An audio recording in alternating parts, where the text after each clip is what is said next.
Have a very successful day to all. Hello दोस्तों, मेरा नाम है प्रिया जैन। स्वागत है आप सभी का एम विद राकेश चैनल में।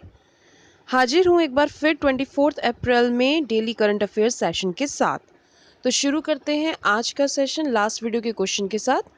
दोस्तों, मैंने आपसे लास्ट वीडियो में क्वेश्चन पूछा था, एशियन एथलेटिक्स चैंपियनशिप के 23वें संस्करण का आयोजन निम्नलिखित में से किस स्थान पर किया जा रहा है।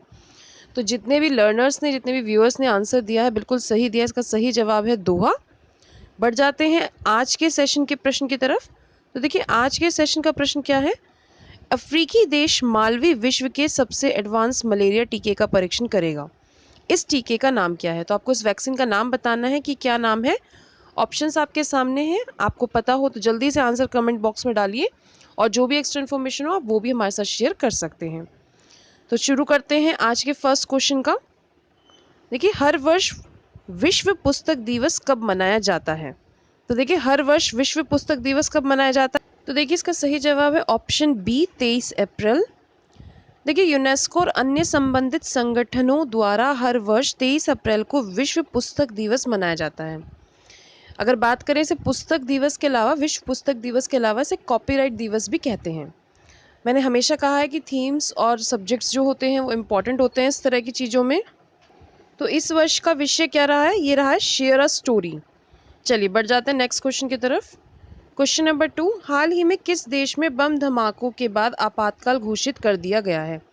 देखिए, अगर आप थोड़ा भी करंट न्यूज़ के टच में रहते हैं तो न्यूज़पेपर्स में देख लीजिए या फिर आप न्यूज़ चैनल्स देख लीजिए, पूरी तरीके से वहाँ पर ये बातें बिल्कुल कॉमन हो गई हैं और आपको मालूम होगा कि किस देश में हाल ही में बम धमाके हुए हैं। तो इसका सही जवाब श्रीलंका है। देखिए, श्रीलंका के देश में बम धमाकों के बाद आपातकाल की घोषणा की है। राष्ट्रपति मैत्रीपाला सिरिसेना की अध्यक्षता में राष्ट्रीय सुरक्षा परिषद की बैठक के दौरान यह निर्णय लिया गया। श्रीलंका में आपातकाल केवल राष्ट्रपति द्वारा ही लगाया जाता है। तो देखिए, ध्यान रखिएगा, आपको यहाँ से राष्ट्रपति का नाम भी पता होना चाहिए। चलिए बढ़ जाते हैं नेक्स्ट क्वेश्चन की तरफ। Question number 3, the economist intelligence unit EIU द्वारा जारी किए गए कैंसर तत्परता सूचकांक यानी ICP 2019 में भारत को कौन सा स्थान प्राप्त हुआ है। तो देखिए, क्वेश्चन रिपीट हो गया है, ये पहले भी हो चुका है आपका, इंपॉर्टेंट था तो दोबारा आ गया है इसके अंदर, लेकिन कोई बात नहीं, आपका रिवीजन हो जाएगा। आप रिवीजन बेसिस पर ध्यान रखिए तो शायद आपको पता भी हो, अभी डिस्कस ही हुआ था। तो 19वां है ये स्थान। The economist intelligence unit EIU ने कैंसर तत्परता सूचकांक ICP 2019 जारी किया, जिसमें 64.9 अंकों के साथ भारत कुल 28 देशों में से 19वें स्थान पर है। देखिए, बात करें इसमें फर्स्ट पोजीशन ऑस्ट्रेलिया की है और उसके बाद नीदरलैंड और थर्ड पे जर्मनी है। तो इंडिया का आपको जरूर पता होना चाहिए, क्योंकि बेसिकली इंडियन जो एग्जाम्स हम देते हैं उसमें इंडिया रिगार्डिंग रैंक्स ही ज़्यादा पूछी जाती है। बाकी आपको फर्स्ट भी पता होना चाहिए। चलिए बढ़ जाते हैं नेक्स्ट क्वेश्चन की तरफ। हाल ही में एशियाई बैडमिंटन चैंपियनशिप का शुभारंभ किस देश में हुआ है। तो देखिए, एशियाई बैडमिंटन चैंपियनशिप का आरंभ कहाँ पर हुआ है, ये चीन में हुआ है। एशियाई बैडमिंटन चैंपियनशिप की शुरुआत चीन के वुहान में 23 अप्रैल 2019 से हुई। सॉरी, ये 2009 है। अरे, ये मिसप्रिंट ही हो गया है, ये 2019 से हुई है। तो आपको ध्यान रखनी है, डेट 23 अप्रैल 2019 से हुई। कहाँ हुई है, चीन के वुहान में हुई है। बात करें अगर एशिया बैडमिंटन चैंपियनशिप की, तो इसकी शुरुआत जो हुई है वो 1962 से हुई है। मतलब जो स्टार्टिंग है, इनिशियल स्टार्टिंग 1962 से हुई और फिर 1991 से ये रेगुलर एनुअल बेसिस पर होने लगी। अगर इसमें देखें तो इसमें पुरुष एकल में किदाम्बी श्रीकांत और समीर वर्मा थे, तथा महिला एकल में साइना नेहवाल और PV सिंधु भारत का प्रतिनिधित्व कर रही हैं। चलिए बढ़ जाते हैं नेक्स्ट क्वेश्चन की तरफ। किस कृषि विश्वविद्यालय को राष्ट्रीय बौद्धिक संपदा पुरस्कार से सम्मानित किया गया है। तो देखिए, इसका सही जवाब है केरला कृषि विश्वविद्यालय। केरला कृषि विश्वविद्यालय के बौद्धिक संपदा अधिकार सेल को IP पुरस्कार 2019 प्रदान किया गया, जिसमें 1 लाख रुपए की राशि प्रदान की गई।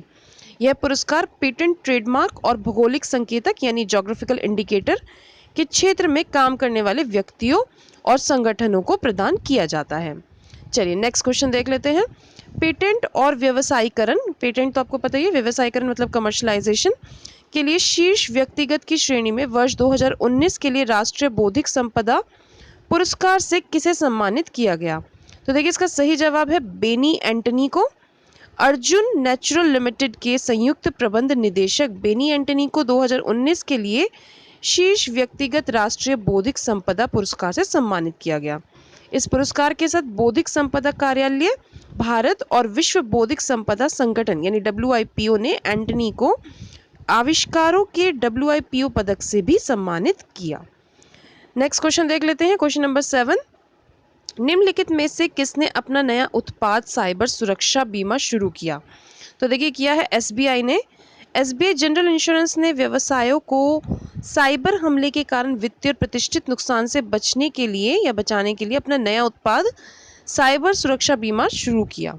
यह हैकिंग, पहचान की चोरी और व्यापार में रुकावट जैसे साइबर उल्लंघनों के बढ़ते खतरों से सुरक्षा प्रदान करता है।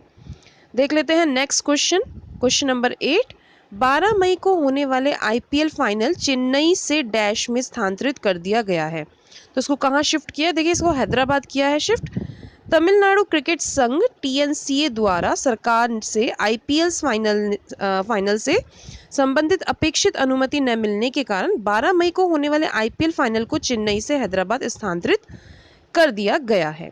तो यहाँ से आपको पता नहीं कहाँ से स्थानांतरित किया है, इंपॉर्टेंट है क्योंकि बेसिकली ऐसा क्वेश्चन बन सकते हैं कि पहले कहाँ होना था और अब कहाँ हुआ था। तो आपका हुआ था करके आएगा एग्जाम में, तो आपको पता होना चाहिए।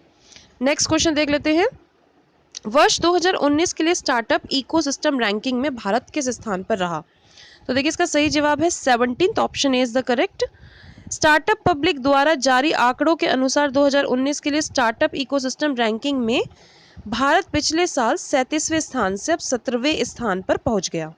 शीर्ष 3 देशों की बात करें तो कौन कौन है? अमेरिका, UK और कनाडा। भारत में सबसे जीवंत स्टार्टअप इकोसिस्टम वाले शहर बेंगलुरु, नई दिल्ली और मुंबई हैं।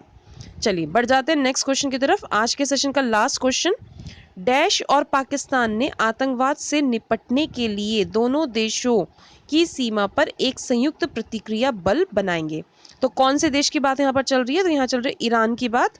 देखिए ईरान के राष्ट्रपति हसन रूहानी ने घोषणा की है कि आतंकवाद से निपटने के लिए ईरान और पाकिस्तान दोनों देशों की सीमा पर एक संयुक्त प्रतिक्रिया बल बनाएंगे। ईरान और पाकिस्तान के बीच की अगर डिस्टेंस की बात करें तो इनकी भूमि सीमा की जो डिस्टेंस है, लेंथ है, कितनी है? 959 किलोमीटर। चलिए तो दोस्तों यहाँ से आपका सेशन आज समाप्त होता है। अगर आपको सेशन यूज़फुल लगा हो तो प्लीज़ लाइक करने में भी शर्माइएगा मत और शेयर करने में भी शर्माइएगा मत। तो देखिए ज़्यादा से ज़्यादा लाइक कीजिए, ज़्यादा से ज़्यादा व्यूज़ बढ़ाइए ताकि आपके सेशंस को मैं और यूज़फुल बना सकूं। और मैंने ज्योग्राफी सेशन की बात की थी, वो डेफिनेटली आएगा, लेकिन जब व्यूज़ हो जाएंगे सिर्फ तभी। तो दोस्तों पढ़ते रहिए, आगे बढ़ते रहिए। Thanks to all.